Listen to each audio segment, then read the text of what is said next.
மதிய வெயில் தெருக்களை சுட்டெரித்து கொண்டிருந்தது. அந்த வெயிலையும் பொருட்படுத்தாமல் தனது சிறிய ஐஸ் வண்டியை தள்ளிக்கொண்டு தெருவுக்கு தெரு சுற்றி கொண்டிருந்தான் ராஜன். வாழ்க்கை அவனுக்கு எதையும் எளிதாக கொடுக்கவில்லை. இருந்தாலும் அவன் முகத்தில் இருந்த சிரிப்பை மட்டும் யாராலும் பறிக்க முடியவில்லை. அதே நேரத்தில் அந்த தெருவின் கடைசியில் இருந்த பெரிய பங்களா வீட்டின் பால்கனியில் நின்று கொண்டிருந்தாள் சகுந்தலா. 40 வயதை நெருங்கிய அவளுக்கு வசதிக்கு எந்த குறையும் இல்லை. பெரிய வீடு, கார்கள், வேலைக்காரர்கள், வங்கியில் நிறைய பணம், எல்லாமே இருந்தது. ஆனால் மனதை பகிர்ந்து பேச ஒரு உயிர் இல்லை. கணவர் பெரிய தொழிலதிபர். மாதத்தில் சில நாட்கள் மட்டுமே வீட்டில் இருப்பார். இருந்தாலும் தொழில், கூட்டம், பயணம் என்று எப்போதும் பிஸி. அந்த பெரிய வீட்டில் ஒலித்தது சுவற்று கடிகாரத்தின் சத்தம் மட்டுமே. ஒரு நாள் பால்கனியில் நின்றபோது கீழே தெருவில் ராஜனின் குரல் கேட்டது. Ice ice. தெருவில் விளையாடி கொண்டிருந்த குழந்தைகள் அவனை சுற்றி ஓடின. ஒவ்வொரு குழந்தையிடமும் சிரித்தபடி பேசிக்கொண்டே ஐஸ் கொடுத்தான்.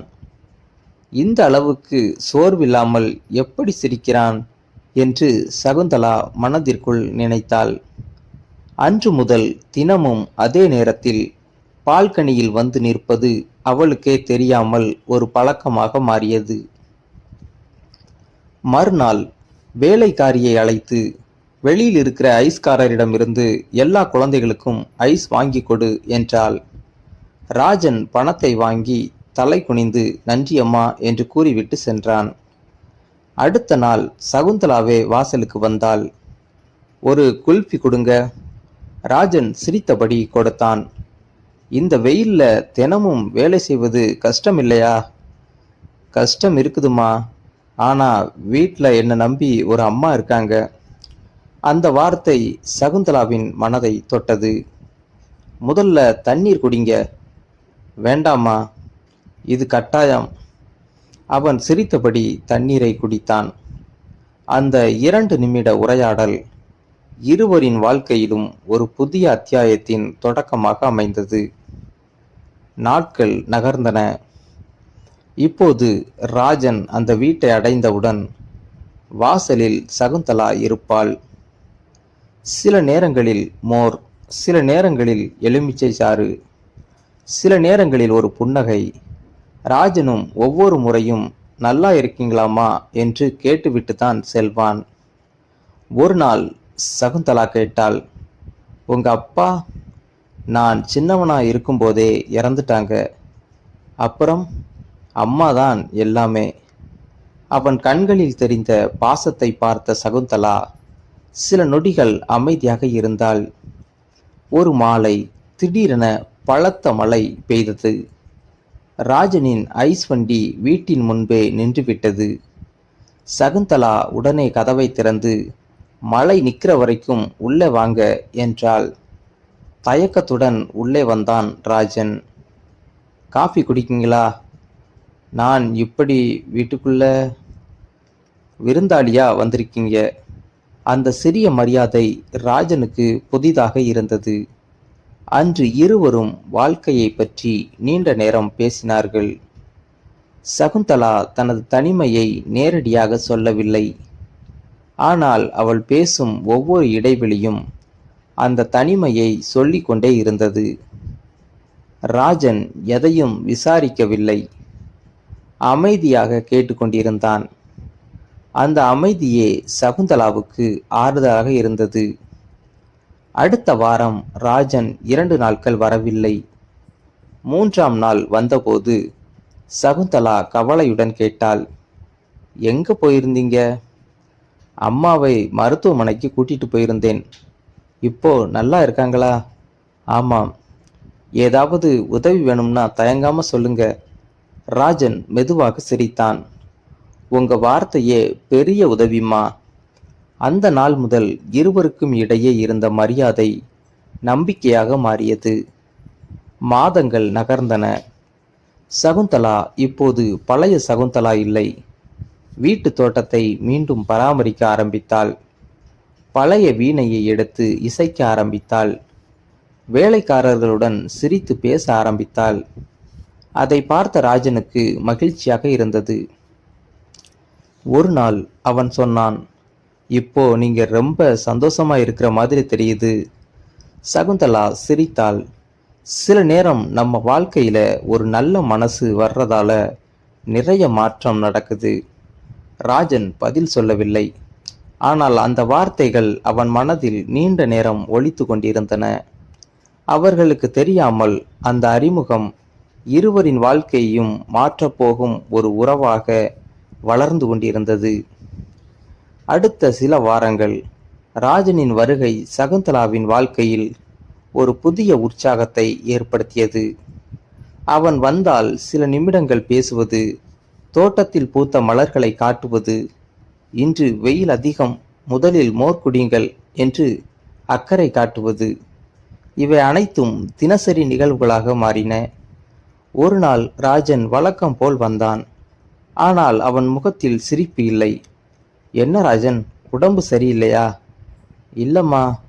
அப்படின்னா ஏதோ கவலை இருக்க? சில நொடிகள் அமைதியாக நின்றவன் மெதுவாகச் சொன்னான், அம்மாவுக்கு பெரிய சிகிச்சை செய்யணும். டாக்டர் சீக்கிரம் பணம் கட்ட சொல்றாங்க. அவனுடைய குரல் உடைந்து போனது. அந்த கணத்தில் சகுந்தலா எதுவும் பேசவில்லை. உள்ளே சென்று வந்தாள். ஒரு உறையில் பணத்தை வைத்து ராஜனிடம் நீட்டினாள். ராஜன் உடனே பின்வாங்கினான். இல்லம்மா, இதை நான் வாங்க முடியாது. இது கடன். உன்னால் முடிஞ்சப்போ திருப்பி கொடு. இப்போ முக்கியம் உங்க அம்மா நல்லா ஆகணும். ராஜனின் கண்கள் கலங்கின. உங்க நம்பிக்கையை நான் காப்பாத்துறேன். சிகிச்சை வெற்றிகரமாக முடிந்தது. சில வாரங்களுக்கு பிறகு ராஜனின் தாய் நலமாக வீடு திரும்பினார். ஒரு நாள் அவர் சகுந்தலாவை சந்திக்க வந்தார். என் மகனுக்கு நீங்க செய்த உதவியை நான் வாழ்நாளில் மறக்க மாட்டேன். சகுந்தலா புன்னகையுடன், அவரு நல்ல மனசுக்காரர், அதனால தான் உதவி செய்யணும்னு தோணிச்சு என்றாள். அந்த வார்த்தைகளை கேட்ட ராஜன் சகுந்தலாவை புதிய மரியாதையுடன் பார்த்தான். அதே நேரத்தில் சகுந்தலாவின் வாழ்க்கையிலும் ஒரு பெரிய மாற்றம் நடந்தது. பல ஆண்டுகளாக பிரிந்து வாழ்ந்த கணவர் வெளிநாட்டிலேயே நிரந்தரமாக குடியேற முடிவு செய்து சட்டப்படி இருவரும் பரஸ்பர சம்மதத்துடன் பிரிந்து செல்லலாம் என்று பேசினார்.